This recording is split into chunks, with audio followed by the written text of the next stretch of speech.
Shahid Khaqan Abbasi, senator مصطفیٰ نواز کھوکھر، تحریک تحفظ آئین پاکستان کے ترجمان حسین احمد یوسفی اور پاکستان تحریک انصاف ترجمان حسین احمد یوسفزئی، یہ تحریک تحفظ آئین پاکستان کے ترجمان ہے حسین احمد یوسفزئی، اور پاکستان تحریک انصاف کے بانی چیئرمین عمران خان کے وکیل خالد یوسف بھی اس میں شامل ہیں۔ تو وفد راولا کوٹ جانا چاہتا تھا، وہاں لوگوں سے ملاقات کرنا چاہتا تھا، شاید دھرنے کے شرکاء سے خطاب کا بھی ان کا پلان تھا، تو اب ان کو روک لیا گیا ہے جب میں ویڈیو بنا رہا ہوں اس وقت تک۔ تو اب آگے کی ڈیولپمنٹ جب ویڈیو اپلوڈ ہوگی آپ دیکھیں گے تو اس وقت پتہ نہیں کیا صورتحال ہوتی ہے۔ آزاد کشمیر سے ہی خبر آئی ہے کہ ایک دفعہ پھر قاضی فائز عیسیٰ صاحب والا روپ نظر آیا ہے، اور ہائی کورٹ نے اجازت دی تھی کہ تحریک انصاف کے لوگ بلے کے نشان پر الیکشن لڑ سکتے ہیں، ان کو بطور پارٹی رجسٹر کیا جائے۔ اب سپریم کورٹ آزاد جموں کشمیر نے آزاد فیصلہ دے دیا ہے، بہت ہی آزاد فیصلہ دیا ہے، اور عبوری پارٹی رجسٹریشن سے متعلق ہائی کورٹ کا 23 جون کا فیصلہ معطل کر دیا ہے، یعنی بلے کے انتخابی نشان ملنے کا فیصلہ معطل۔ چیف جسٹس راجہ سعید اکرم خان نے الیکشن کمیشن کی اپیل پر یہ فیصلہ کیا ہے۔ ابتدائی سماعت کے بعد فل بینچ تشکیل دیتے ہوئے کیس کی مزید سماعت 2 جولائی 2026 کو مقرر کر دی ہے۔ تو یہ جناب آزاد کشمیر میں کھیل چل رہا ہے۔ اب آ جائیے کیسز پر، اور کیسز جو کہ تازہ ہیں اس پر بات کرنا زیادہ ضروری ہے۔ پھر میں آؤں گا اڈیالہ جیل میں کل کی ملاقات، یہ سارے کیسز کا رخ بھی بدل سکتی ہے۔ ایک تو قید تنہائی کی درخواست تھی جس پر اعتراض لگ گیا تھا رجسٹرار کی طرف سے، اب خالد سمرو صاحب کے پاس اسلام آباد ہائی کورٹ میں درخواست لگی، انہوں نے کہا اعتراض دور کر کے درخواست سنی، پھر کہا کہ اعتراض ختم کیا جائے اور کل دوبارہ نمبر لگا کر کیس لگایا جائے۔ اب قید تنہائی میں رکھا ہوا ہے بشرا بی بی کو، اور خان صاحب کو، یہ ان کے وکیل کہتے ہیں کہ یہ آئینی طور پر، قانونی طور پر جیل مینول کے خلاف ہے۔ اس میں اب کہا جا رہا ہے کہ جی ان کو تو سلام کے جواب کی بھی سہولت میسر نہیں ہے، یعنی وہاں کوئی اگر شخص نظر آ جائے تو اس کو اسلام ہی کر دے تو جواب بھی نہیں دیا جاتا۔ اتنی قید تنہائی ایک مینٹل ٹارچر ہے، کوئی ان کے شخص سامنے نہ آئے، کسی سے بات نہ کریں، کچھ بھی نہ ہو، نہ ٹیلی ویژن نہ کتابیں، تو قید تنہائی میں رکھا ہوا ہے، یہ غلط ہے۔ اس پر درخواستیں ہیں، تو اعتراض کیا لگا کہ جی بشرا بی بی کی خود درخواست نہیں آئی، خان صاحب کی خود درخواست نہیں آئی، وکیل ان کے روتے رہتے ہیں کہ جی ہم وہاں پر وکالت ہمیں دے کر آتے ہیں، سائن ہو کر ہمیں ملتے ہی نہیں ہیں تاکہ ہم عدالت ہی نہ آ سکیں۔ تو اب بشرا بی بی کی بیٹی کی طرف سے درخواست آئی ہے کہ جی میری والدہ کو قید تنہائی میں رکھا ہوا ہے، اور خان صاحب کی بہن کی طرف سے درخواست آئی ہے کہ میرے بھائی کو قید تنہائی میں رکھا ہوا ہے، تو اس پر اعتراض لگ گیا۔ تو بہرحال اب انہوں نے کہا جی اعتراض دور کر کے دوبارہ نمبر لگا کر اب کل کے لیے سماعت مقرر کی گئی ہے، کیونکہ سلمان صفدر کی کوشش یہی تھی کہ جی وہ 30 جون کے بعد چھٹیاں شروع ہو جائیں گی تو کل سماعت مقرر ہو جائے، جج صاحب چھٹیوں پہ چلے جائیں گے تو 1 مہینہ پھر چھٹیاں رہیں گی، تو کہتے ہیں کم از کم میڈیکل رپورٹ ہی منگوا لیں، آپ اتنی ڈائریکشن دے دیں کہ قید تنہائی میں ہیں، ہمیں نہیں پتہ، نہ ہمیں ملنے دیا جا رہا ہے، تو آپ میڈیکل رپورٹ ہی منگوا لیں۔ یہ تو ہو گیا ایک کیس، اب وہ کل دیکھتے ہیں کیا ہوتا ہے۔ چونکہ دوسرا کیس بھی بڑا اہم ہے، اس کا بھی تذکرہ پہلے کر لیتے ہیں، ہائی کورٹ پر بعد میں آتے ہیں۔ سپریم کورٹ میں درخواست دائر کر دی گئی ہے القادر ٹرسٹ کیس کے حوالے سے۔ القادر ٹرسٹ کیس میں تحریک انصاف کے وکیل، خان صاحب کے وکیل سلمان صفدر صاحب چاہتے تھے کہ سزا معطل کی جائے، پہلے اس کو سنا جائے۔ اسلام آباد ہائی کورٹ میں چیف جسٹس سرفراز ڈوگر نے وہ درخواست مسترد کر دی، کہا جی مین اپیل ہی سنیں گے، ابھی آج بھی وہ کیس لگا ہوا تھا۔ تو اب سزا معطلی کی درخواستیں اگر نیچے منظور ہو جاتی تو سزا معطل ہو جاتی تو خان صاحب اور ان کی اہلیہ رہا ہو سکتے تھے، وہ اس کو سنا ہی نہیں، کہا جی مین اپیل سنیں گے، مین اپیل سنیں گے تو نظر آ رہا ہے خلاف فیصلہ آ جائے گا، کہانی ختم کہ جی آپ جیل میں ہی ہیں۔ ہائی کورٹ نے بھی آرڈر کر دیا، نچلی عدالت سے آپ کو جیل ہوئی تھی القادر ٹرسٹ کیس میں، یونیورسٹی کیس میں، 190 ملین پاؤنڈ کیس میں، اب وہ ہائی کورٹ سے کنفرم ہو گیا، اب آپ جائیں آئینی عدالت میں۔ اور یہ نیب میں ترمیم بھی صرف ظاہر ہے اسی لیے کی گئی ہے کہ نیب کا کیس ہو تو آئینی عدالت جائے گا، جبکہ نیب کے کیس کا آئینی عدالت سے کوئی لینا دینا بنتا نہیں ہے، آئین سے لینا دینا نہیں بنتا۔ لیکن یہ بھی اب ترمیم کی ضرورت نہیں تھی، انہوں نے ویسے ہی سمپل قانون تبدیل کر کے کہا جی نیب کا کیس سپریم کورٹ نہیں جائے گا آئینی عدالت میں۔ بہرحال اب سزا معطلی کا کیس سپریم کورٹ لے گئے ہیں کہ جی سزا معطل نہیں کی گئی، تو وہ سلمان صفدر لے گئے سپریم کورٹ۔ اب وہاں دیکھتے ہیں کہ کب کیس لگتا ہے اور کس جج کے پاس لگتا ہے، یہ بھی بہت اہم ہے، یہ بھی بڑی اہم بات ہے کہ کس جج کے سامنے لگتا ہے سزا معطلی کا کیس۔ اور اگر اسلام آباد ہائی کورٹ کے فیصلے کے خلاف سپریم کورٹ میں کسی واقعی آزاد جج کے سامنے لگ گیا تو پھر کھیل بہت دلچسپ ہو جائے گا۔ اگر یہ case chief justice Yahya Khan صاحب نے کسی آزاد جج کے سامنے لگا دیا جس کو آئینی عدالت جانے کے لالچ نہیں ہے، جس کو یہ لالچ نہیں ہے کہ اس کو چیف جسٹس بنایا جائے گا نہیں بنایا جائے گا، تو پھر معاملہ اور ہو جائے، کیونکہ یہ تمام کام اگر آپ نے کرنے ہیں کہ آئینی عدالت جانا چاہتے ہیں، وہاں پر تنخواہ زیادہ، مراد زیادہ، اور پھر آپ چیف جسٹس بننے کی دوڑ میں رہنا چاہتے ہیں، تو یہ اختیار اب حکومت کے پاس زیادہ آ چکا ہے. تو اس کے لیے پھر آپ کو فیصلہ بھی ایسا دینا پڑے گا جو حکومت کو پسند آئے. تو پھر آپ سمجھ جائیں کہ پھر کیا ہوگا. تو سپریم کورٹ میں جناب درخواست چلی گئی ہے القادر ٹرسٹ کیس میں سزا معطلی کے خلاف. اب دیکھیں اس میں کیا ہوتا ہے. تیسرا معاملہ اسلام آباد ہائی کورٹ کی چیف جسٹس سرفراز ڈوگر کے سامنے تھا. وہاں سرفراز ڈوگر صاحب ایک دفعہ غصے میں بھی آ گئے کہ جی آپ سارے وکیل اس روسٹم پر کیوں آ گئے، اتنے زیادہ وکیل، صرف سلطان صفدر جنہوں نے بحث کرنی ہے وہ کھڑے رہے ہیں، آپ کیا دباؤ میں ڈالنا چاہتے ہیں اور یہ وہ. اچھا اب بات یہ ہوئی کہ جی وکالت نامے سائن نہیں ہو رہے، یہ نہیں ہو رہا، وہ نہیں ہو رہا، تو اس میں کہا کہ جی غلط بیانی کی گئی ہے، وہ تو 16 جون کے سائن ہو گئے تھے. پھر یہ اس پر بحث ہو رہی تھی. تو سلمان صفدر صاحب چاہتے تھے، وقت میں نے آخر میں یہ ہوا، مختصر بتا رہا ہوں آپ کو، کہ سردار لطیف گھوسا صاحب آئے. انہوں نے ریکویسٹ کی بیرسٹر گوہر کے ہمراہ کہ جی ہمیں 2 ہفتے کا وقت دے دیں، ہم آرگومنٹس کریں گے. سلمان صفدر آرگومنٹس نہیں کرنا چاہ رہے تھے کیونکہ وہ ٹائم لینا چاہتے ہیں، پیچھے بات چیت چل رہی ہے، اس میں شاید کوئی ڈیولپمنٹ ہو جائے. وہ میں آپ کو آگے بتانے والا ہوں. اتوار کا دن منگل کا دن بڑا اہم ہے. تو اب ہوا یہ کہ انہوں نے کہا جی میں آپ کا بیان حلفی لکھ رہے ہیں ہم.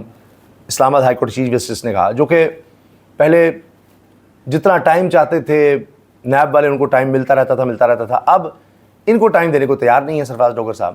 جلدی فیصلہ کرنا ہے. بہرحال انہوں نے کہا جی 2 ہفتے ہیں، پھر آپ کو آرگومنٹس کرنے ہوں گے، ورنہ ہم پروسیکیوٹر کو سن لیں گے بس نیب کے، اور خود سے فیصلہ کر دیں گے بس نیب کے پروسیکیوٹر کو سن کے، تو مزید کوئی اس پر بات نہیں ہوگی. اب یہ چیزیں چل رہی ہیں. تو 2 ہفتے بعد دیکھتے ہیں کیا ہوتا ہے. 2 ہفتے ہیں کہ کوئی رزلٹ دکھانا ہے.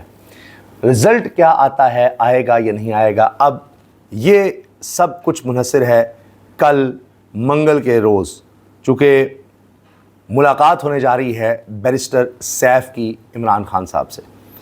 یہ خبر تو آپ نے دیکھی ہوگی، کل بھی پرسوں بھی یہ سب سے بڑی خبر بنی رہی کہ بیرسٹر سیف کو بلا لیا گیا ہے. اب بیرسٹر سیف اسٹیبلشمنٹ کے بہت قریب سمجھے جاتے ہیں، اور پہلے بھی جب خیبر پختونخوا کی کابینہ کا حصہ تھے، علی مین گنڈا پور صاحب کے ساتھ تھے، ترجمان تھے، تو یا مشیر اطلاعات کہہ لیں، تو اس وقت بھی خان صاحب سے ان کی ملاقاتیں کافی آسانی سے ہو جایا کرتی تھیں. پھر آ گئے سہیل آفریدی صاحب، اور اس کے بعد پھر بیرسٹر سیف کی ملاقاتیں بند ہو گئیں، اور نہ ہی بیرسٹر سیف کابینہ کا حصہ ہیں. ہاں وہ کمیٹی جو فواد چودھری نے بنائی ہوئی ہے، جہاں قومی حکومت کی بات ہوتی ہے، اس میں بیرسٹر سیف بہت ایکٹیو ہیں، اور اس میں تو محمود مولوی صاحب بھی ہیں جو کہہ رہے ہیں 3 مہینے میں دے دیں، ہم حالات بہتر کر دیں گے، ہم پہ ٹرسٹ کرے تحریک انصاف. تو بیرسٹر سیف اس میں ہیں. اب بیرسٹر سیف کا پیغام آیا کہ جی ان سے ملاقات ہونی چاہیے. جیل حکام نے بھی آگے بتایا، بیرسٹر گوہر کا نام آیا. بیرسٹر گوہر کے بارے میں کہا جاتا ہے انہوں نے آگے ان کی بہن کو کہہ دیا، بشرا بی بی کی بہن کو، کہ جی آپ جا کر ملاقات کر لیں، فیملی سے کہیں. تو ادھر بہن نے آگے پیغام نہیں پہنچایا کہ بیٹی آ کر مل لے. اب یہ ایک عجیب بات چل رہی ہے کہ بیرسٹر گوہر ڈائریکٹ بیٹی سے کہہ دیتے کہ اپنی والدہ سے جا کر، بشرا بی بی سے جا کر مل لیتی ہیں. خیر یہ الگ کہانی چل رہی ہے. تو جہاں تک بات ہے بیرسٹر گوہر کی کہ جی جیل انتظامیہ کی طرف سے کہا گیا ہے، جیل انتظامیہ جو ملنے نہیں دیتی، وہ کہہ رہی ہے بیرسٹر گوہر آ کر مل لیں. خواہش کا اظہار کیا جا رہا ہے، جی بشرا بی بی کہہ رہی ہیں، خان صاحب کہہ رہے ہیں، اس طرح کی بات ہو رہی ہے. تو اب جب بیرسٹر گوہر پر بات آ گئی تو بیرسٹر گوہر سمجھدار آدمی ہیں، تیز آدمی ہیں. انہوں نے کہا میں گیا تو تحریک انصاف میں واویلا مچے گا، یہ کیسے ملایا، یہ کیوں ملایا، پھر آ کر میں جو بھی کہوں گا کون مانے گا. شکوک و شبہات بہت زیادہ ہوں گے، کہیں گے نہیں ایسے ہی کہہ رہا ہے، ویسے ہی کہہ رہا ہے. اور خاص طور پر اگر خیبر پختونخوا گورنمنٹ کے حوالے سے کوئی بات آ گئی یا کسی اور بارے میں، تو ٹرسٹ نہیں کیا جائے گا، جی ہم مانتے نہیں ہیں، یہ ٹھیک نہیں ہے.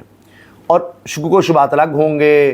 ایک سوشل میڈیا پر بہت زیادہ ان کے خلاف کیمپین شروع ہو جائے گی. انہوں نے کہا کہ جی ایسے ہی نہیں، میں جاؤں گا تو پھر فیملی میں سے کوئی نہ کوئی لازمی جائے. وہ یہ بات کر رہے ہیں. اور اس میں اب تک اطلاعات ہم تک جو پہنچی ہوئی ہیں کہ خان صاحب کی بہن نورین خان صاحبہ کے بارے میں کہا جا رہا ہے کہ شاید وہ جائیں گی. ٹھیک ہے. اور دوسری طرف بشرا بی بی کی بیٹی بھابھی یہ بھی ہو سکتے ہیں، یعنی دونوں کی فیملی، خان صاحب کی فیملی میں سے ان کی بہن اور بشرا بی بی کی فیملی میں سے ان کی بیٹی. یہ بات سامنے آ رہی ہے. تو بیرسٹر سیف پھر مطمئن ہوں گے کہ ہاں جی میں جا رہا ہوں، تو سب کے سامنے جو بات ہوگی میں آ کر بات کروں گا تو پھر ان کو اون کرنا پڑے گا کہ ہاں خان صاحب نے باتیں کی ہیں۔ اب میں آپ کو اس میں رکاوٹیں بتا دوں۔ تحریک انصاف کے اندر سے ہی لوگ ہیں جو چاہتے ہیں بیرسٹر سیف کی ملاقات نہیں ہونی چاہیے۔ بے شک وہ اسٹیبلشمنٹ کے بڑے قریب ہیں، ان کو اسٹیبلشمنٹ کا نمائندہ کہا جاتا ہے، لیکن اس میں وہ خان صاحب سے ملاقات ہو جائے گی جو قید تنہائی میں ہے، کوئی ڈائریکشن آ جائے گی، ہو جائے گا، اسٹیبلشمنٹ سے بات چیت ہو سکتی ہے، وہ الگ ہے، لیکن پھر ہمارا کیا ہوگا؟ آپ بات سمجھیں، یعنی کریڈٹ کا چکر ہے کہ بیرسٹر سیف مل گیا تو سارا کریڈٹ وہ لے جائے گا، ملاقات تو ہماری ہونی چاہیے۔ اب کہا ہی جا رہا ہے کئی دھڑے ہیں، ایک دھڑا ہے جو اسٹیبلشمنٹ سے کسی طرح سے رابطے میں ہے تحریک انصاف کا، دوسرا دھڑا ہے جو اسٹیبلشمنٹ کے کسی اور لیول پر رابطے میں ہے، پھر کوئی حکومت سے رابطے میں ہے کہ وہاں سے کچھ ہو جائے، پھر کوئی محسن نقوی سے رابطے میں ہے کہ وہاں سے کچھ ہو جائے۔ تو جب کہیں اور سے، جس طرح بیرسٹر سیف والا معاملہ ہے، تو جب کوئی ایک دھڑا کہیں آگے بڑھتا ہے یا ان کی جس طرح ہوتا ہے دال گلے لگتی ہے، تو باقی جتنے بھی ہیں 3 4 جتنے بھی دھڑے ہیں وہ اس دھڑے کے خلاف ایکٹیو ہو جاتے ہیں، یہ بازی نہ لے جائے، یہ کریڈٹ نہ لے جائے۔ یہ اس وقت لڑائی پڑی ہوئی ہے، تو سوچئے کیا حالات ہوں گے۔ یہ اس وقت صورتحال ہے، تو معاملات یہاں تک پہنچ چکے ہیں۔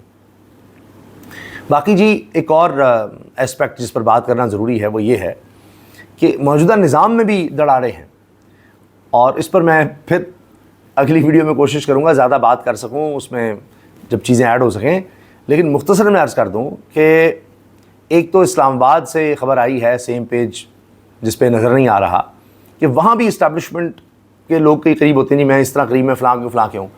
اب وہ سب اپنی باتیں منوانے کے چکر میں ہیں اور کہیں اختلافات نظر آ رہے ہیں، تو وہ لوگ جو براہ راست اسٹیبلشمنٹ کی خبر دیتے ہیں، کوئی کہہ رہا ہے جی یہ جانے والے ہیں، کوئی کہہ رہا ہے جی ہم تک ابھی ایسی اطلاعات کوئی نہیں پہنچی، یہ باتیں ہو رہی ہیں۔ کہہ رہا ہے جی مجھے تو نظر آ رہا ہے، وہ کہہ رہا ہے نہیں ایسے نہیں ہوتا، ہم تک اطلاعات آ جاتی ہیں، ہمیں کہہ دیا جاتا ہے جی اٹھا دو کام، ان کی ایسی تیسی پھیر دو، ان کے خلاف خبریں دو، تجزیے دو، تو مجھ تک تو ایسی کوئی اطلاع نہیں پہنچی، ہمیں تو ایسے کوئی احکامات ہی نہیں آئے۔ یہ باتیں ہو رہی ہیں۔ پھر آپ یہ دیکھیں کہ نظام میں ان لوگوں کو بٹھایا گیا، لایا گیا۔ اب پنجاب کی سطح پر آنے والے دنوں میں لڑائی شدید ہونے لگی ہے۔ ملک احمد خان صاحب کہنے کو وہ نون لیگ کے ایک MP ہی ہیں، صرف اب اسپیکر بن چکے ہیں پنجاب اسمبلی کے، وہ قوانین پر کھل کر اعتراض کر رہے ہیں، بتا رہے ہیں، امبیرس کر رہے ہیں مریم نواز صاحبہ کو، ان کے گروپ کو یا ان کی قریبی سہیلیوں کو کہ جی مجھے تو اس قانون کا پتہ ہی نہیں جو پنجاب میں لایا جا رہا ہے، کیسے ہو رہا ہے۔ پھر وہ پہلے کی نسبت ٹائم دینے لگ گئے ہیں تحریک انصاف کے لوگوں کو، ان کو اپریشیٹ کرنے لگ گئے ہیں، سب کچھ نظر آ رہا ہے۔ آپ پروسیڈنگ دیکھ لیں پنجاب اسمبلی کی، آپ کو سارا کچھ نظر آئے گا، سب واضح۔ اور ادھر کہیں مریم اورنگزیب صاحبہ غصے میں نظر آئیں گی، کہیں عظمہ بخاری صاحبہ نظر آئیں گی۔ اب کہا جا رہا ہے عظمہ بخاری صاحبہ کا تو براہ راست ٹکراؤ چل رہا ہے ملک احمد خان صاحب کے ساتھ، یہ چیزیں ہیں۔ تو یہ بات بھی سوچنی ہے، سمجھنی ہے کہ ملک احمد خان صاحب صرف نون لیگ کے MP نہیں ہیں، وہ جس کے بھی سپورٹ کے ساتھ ہیں، جس کی بھی سپورٹ کے ساتھ تھے، آج بھی ان کی سپورٹ ان کے ساتھ ایسے ہی ہے۔ نون لیگ کے ساتھ کم ہو سکتی ہے، لیکن ملک صاحب کے رابطے اب بھی وہی ہیں۔ اور اسٹیبلشمنٹ سے کہہ رہے ہیں نا کہ ایک وقت میں تو باجوہ صاحب تک چاہتے تھے کہ وزیر اعلیٰ ملک احمد خان کو لگایا جائے، تو یہاں تک بات تھی، تو پھر ان کو کہا کہ نہیں اسپیکر ہی بن جاؤ، بلکہ میاں نواز شریف صاحب تو اسپیکر بھی کسی اور کو بنانا چاہتے تھے، لیکن کہا گیا میاں صاحب نہیں، ایسے نہیں، یہ نہیں، اتنا زیادہ نہ کریں آپ، تو یہ براہ راست ہمارا آدمی ہے، تو آپ ذرا خیال کر لیں۔ تو لہٰذا ملک احمد خان صاحب کو کمزور نہیں پڑ گئے اتنے عرصے میں، اور نون لیگ اگر یہ سمجھتی ہے، نون لیگ سے میری مراد ہے شریف خاندان، کہ جی ملک احمد تو ایسی تیسی، یہ کیا کر لے گا یا کچھ ہو جائے گا، یا اگر کوئی وزراء اس کو کچھ کہہ بھی دیتے ہیں تو کوئی اتنا مسئلہ نہیں ہے، تو جناب ایسا نہیں ہے، ملک صاحب اب بھی تگڑے ہیں، تو ذرا دھیان سے میں آپ کو آگاہ کر رہا ہوں۔ یہ جو چیزیں میں آپ سے عرض کر رہا ہوں نا، یہ آنے والے دنوں میں آپ کو تیز نظر آئیں گی۔ یہاں پر نظام کے اندر بیٹھے لوگوں کی آپس میں چپلش، کیونکہ ہر کوئی ایک پریشر گروپ بن کر اپنا کام نکلوائے گا۔ ابھی آپ نے دیکھا نا ثناء اللہ صاحب نے خبر دی کہ فیصل واڈا صاحب جو چاہتے تھے وہ ہو گیا ہے، وہ آئے، انہوں نے ایک پریشر بلڈ کیا اور اپنا کام کروا لیا۔ اسی طرح سے آپ دیکھیں کہ یہ دھڑے بھی اب ملک احمد خان صاحب ہیں، وہ پریشر ڈال رہے ہیں، ان کی بھی کوئی گریونسز ہوں گی، کوئی مسائل ہوں گے، وہ پورے ہو جاتے ہیں تو وہ بھی پھر سیٹ ہو جائیں گے۔ تو یہ ہر طرف سے اب آپ کو ایک پریشر ٹیکٹکس اور زیادہ